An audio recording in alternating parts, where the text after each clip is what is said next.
So, good morning mga idol Galapatids. So, hapon or ngayon ko na lang na-upload yung video na ginawa ko kahapon tungkol dun sa ulungan ng ating bagong ibon.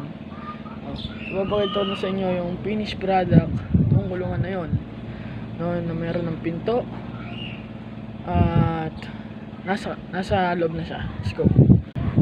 So, ito yung ibon mga idolo. So, ayan. Ito siya. Ayan siya, no? So, gustong gusto naman niya. Yan. Mayroon na rin siya patuka. Mayroon rin siyang tubig. Marami siyang tungtungan na mapupuntahan. At onting update lang sa ating mga ibon, no? So, may huge project na naman tayong gagawin. So, hintayin nyo yun. So, ayan lang sila nandyan. Nakapahinga. Yung ibon ng tropa, nandyan pa yung blue ba.